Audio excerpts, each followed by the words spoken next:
Vipi kaka Dekan? Safi Mchilo, kumbe umerudi? Ya, nimerudi kaka. Maana nilipoenda kule niliona nimekaa sana.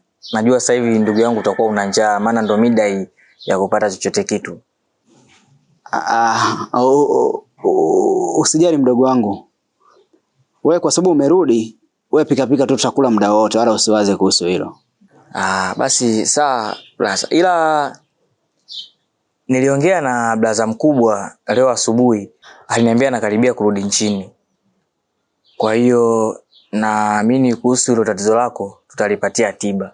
Utakuwa sawa kama zamani tu ndugu yangu. Kusema kweli mdogo wangu, nitashukuru sana Mwenyezi Mungu kama nitarudi kwenye hali yangu ya kawaida. Maana nimeteseka sana. Na nashukuru sana. Naona sasa hivi sasa umeanza kubadilika.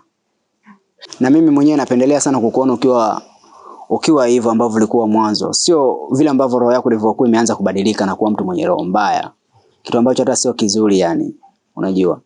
Yaani kiufupi ulikuwa umebadilika mno.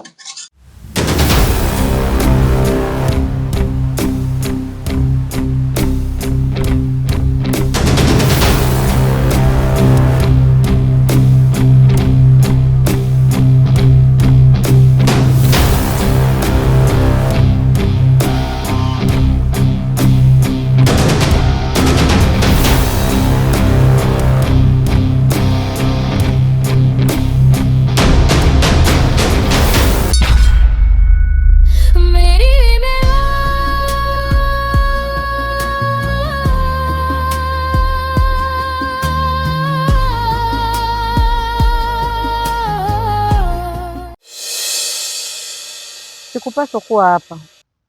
Nitakiwa niwe bado naomboleza msiba wa Chituntu. Ila niko hapa.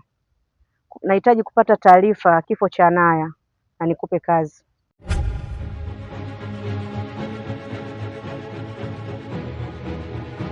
Bosi, kama tulivyoongea kwenye simu, hakuna mtu yoyote ambaye anashuku kwamba wewe unahusika na mauaji. Ila cha zaidi ninachosikia, watu wanazungumza kwamba ameuliwa na ex wake, alimkuta chumbani na mwanaume. Hivyo hakuna mtu yoyote ambaye anakushuku kwamba wewe unahusika na mauaji. Na kuhusu swala la mwenye nyumba, nimelifuatilia kwa kina na anaonyesha hana dalili yoyote ya kuipata hiyo hati wala kujua kwamba wewe unayo. Maana nimempeleleza, haonyeshi kama anakufahamu. Sawa. Kuna kazi nataka kukupa. Kuna binti anatoka katika familia hiyo ambayo nina hati yao, ananifahamu. Na yeye huyo ndo aliyemuua binti yangu Chituntu. So, kazi ninayotaka kukupa ni kuhusu huyo binti.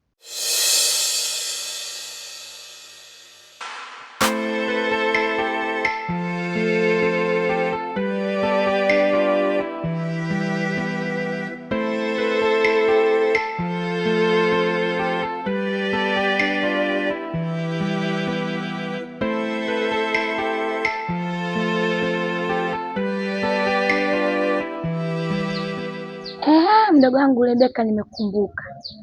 Una ajenda gani na mama? Maana kila nikikaa kidogo kanitie Rebeka. Sijui mna ajenda gani wenzetu? Hebu niambie. Mimi sina ajenda yote na mama. Yeye mwenyewe tu ndo anajishobokesha. Rebeka, niambie ukweli. Mimi dadako na unanificha. Niambie bwana ukweli nijue. Labda anafanya haya yote kwa sababu anajua mimi namjua huyo mtu aliyochukua hati zake. Sasa Rebeka, kama unamjua mtu aliyekuwa na hizo hati, simwambie tu mama mdogo. Nafuata amri yako bosi. Nipe oda. Ni binti mdogo mweusi ndio shahidi pekee anayejua ukweli kuhusu hati. Hivyo nataka umuue haraka iwezekanavyo kama ulivyofanya kwa Anaya.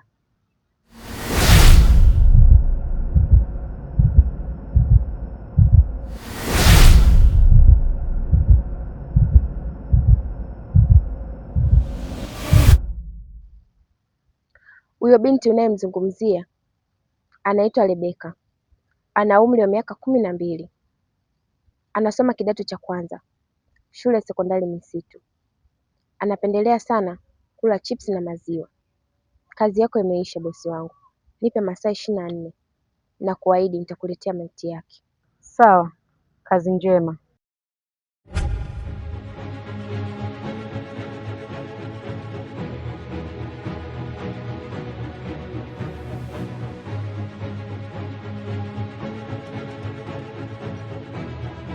Imradi afuatilie kama aende polisi au sehemu nyingine, imradi azipate, maana tunajua hiyo nyumba ni ya kwetu wote, mimi, wewe na Dafina. Hapana, sitaki kumwambia kwa sababu najua kuna madhara yatamtokea, na ndio maana nimeamua kufuatilia mwenyewe. Kwa hiyo nyie, naomba kwenu wavumilivu, kila kitu kitakuwa sawa.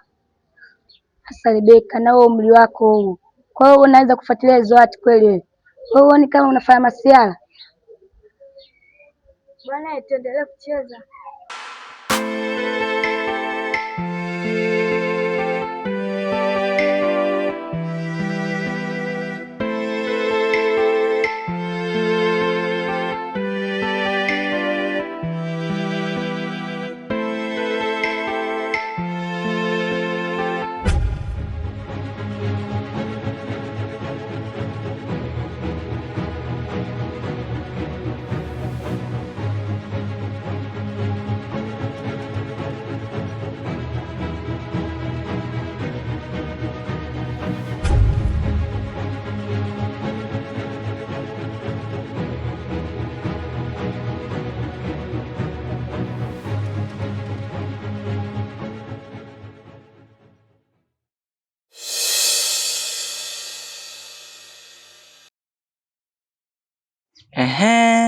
Wewe tena kidemjao.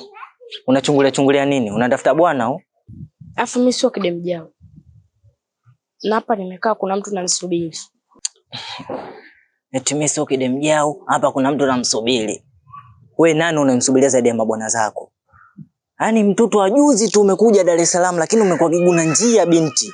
Ueleweki, una mbele wala nyuma, Alafu kitu sichokijua, mama kasharudi. Na amerudi ametupa kinga. Sio kinga kondom, ametupa kinga za kujikinga na ule mzimu. Sasa wewe nengeneka, zulula yule mzimu wa kukumbe afu mtafute mbaya nani? Wewe mbona unapenda kunifuatilia sana? Wewe nani kakwambia kama mimi hapa nasubiri wanaume? Nimekwambia kuna mtu namsubiri na sio mwanaume. Alafu unasema kwamba mzimu mimi atanizuru. Mimi ananizuru kitu gani? Kwani mimi nina ugomvi naye? Kwanza hata simjui. Huyo mzimu unahusiana naye wewe ndio mnajuana.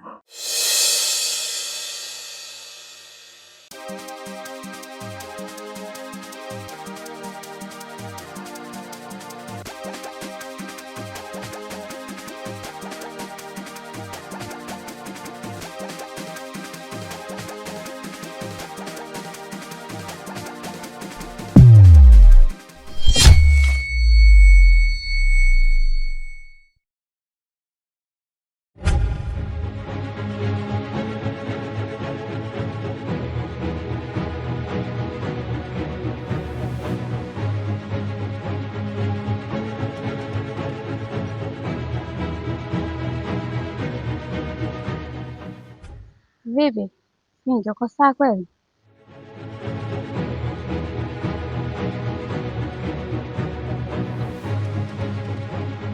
Hapana, siko sawa. Ghafla tu nimehisi kichefuchefu na nimetapika kama ulivyoona. Sijui shida nini. Au malaria? Sofia, sidhani kama ni malaria. Yaani nahisi kitu kingine kabisa. Na hichi kitu ninachokihisi sitamani kiwe chenyewe, maana naogopa.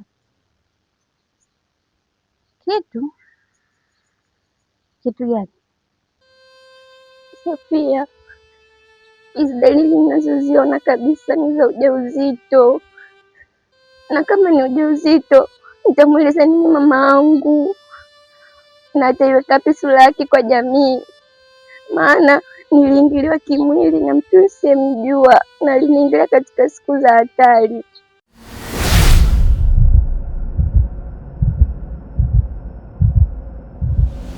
Kwa hiyo mimi nahusiana na mizimu siku hizi. Yule mamangu mdogo, bibi yangu, shangazi yangu, na ndugu nayo wote upande wa kiume na wa kikeni, Oya. Kausha. Utaki yaani usimtajitaje kabisa wa mzimu, usio na muogopa. Akija hapa sina udumu naye kabisa, usiseme sijui nahusiana naye. Alafu kingine, wewe ni mgeni jijini. Ujui hapo ulipokaa kuna nani mbaya. Yeye akipita vibaya kufanya kitu kibaya, Usimtumbulie macho binti. Mimi nakuongelea hivi nina uchungu na wewe. Pale nyumbani usikute watu washakuchoka, mimi peke yangu ndo najikuta baba huruma. Sikia sasa. Mimi na wewe tunatoka hapa tunaenda nyumbani. Hakuna kukaa hapa kusubiria watu wako wa ajabu. Sikiliza Frank.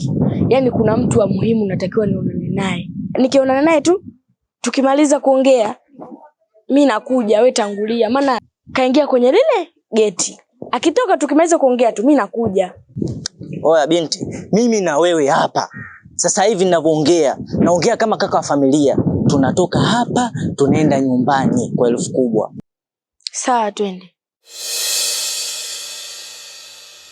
Sofia, kama ni ujauzito mimi naogopa. Mamangu ataiweka wapi sura yake? Jamii nzima inajua kwamba mimi ni mtoto mpole na sina mambo hayo.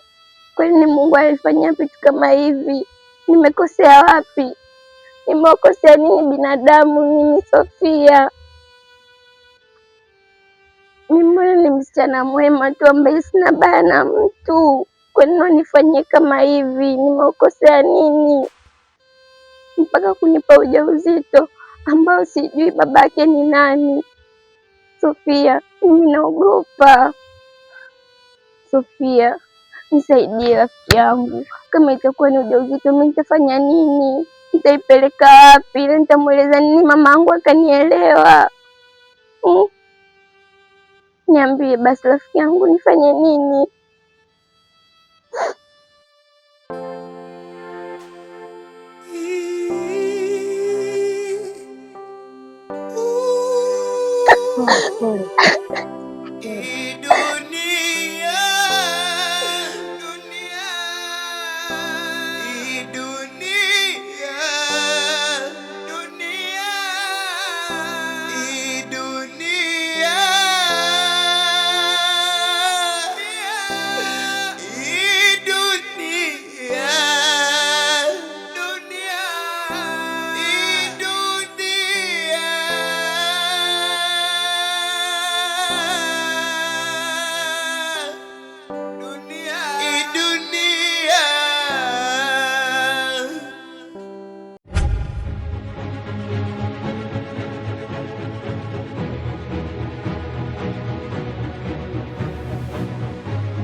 Afadhali nimekuona mdogo wangu Rebeka, maana hapa nilikuwa nawaza nielekee kwanza kwenu au niende huku bondeni nikadai hela yangu, ila kwa kuwa nimekuona kuna kitu nataka nikuombe. Shikamoo dada. Marahaba, mambo? Poa. Sasa nilichokuwa nataka nikuombe niki, nilikuwa naomba unisindikize bondeni nikafate pesa yangu, alafu tukirudi tutaelekea wote nyumbani kwenu, maana nilikuwa na shida na mama yako. Kuna kitu nilikuwa nataka niongee naye, ni cha muhimu sana. Samahani Damishi, natamani sana nikusindikize, ila njaa inauma na wewe nyumbani kula. Usiwaze mdogo wangu Rebeka, nikienda kufuata pesa yangu, nikirudi nitakununulia chips na maziwa. Si unapendaga chips na maziwa? Damishi, naogopa nitakuharibia bajeti yako. Wacha tu mimi niende nyumbani nikale, utanikuta huko huko nyumbani. Usiwaze kuhusu bajeti, wala hamna shida. Mimi nafanya kazi na pesa napata. Kwa hiyo swala la hela usiwaze kabisa. Kutoa tu 5,000 kukununulia wewe chips nione hasara jamani Rebeka. Nitakununulia, nisindikize bwana.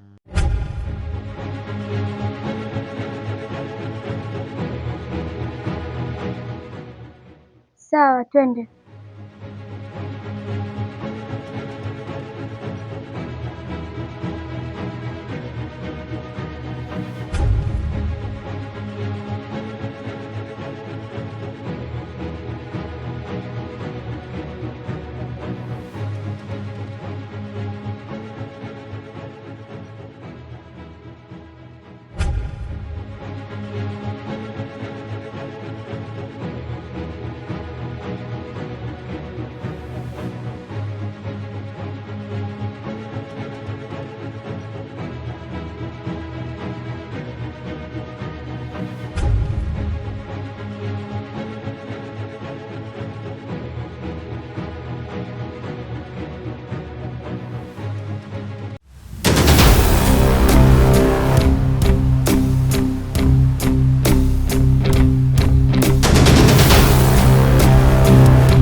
Vipi, ulizani umefanikiwa mpango wako?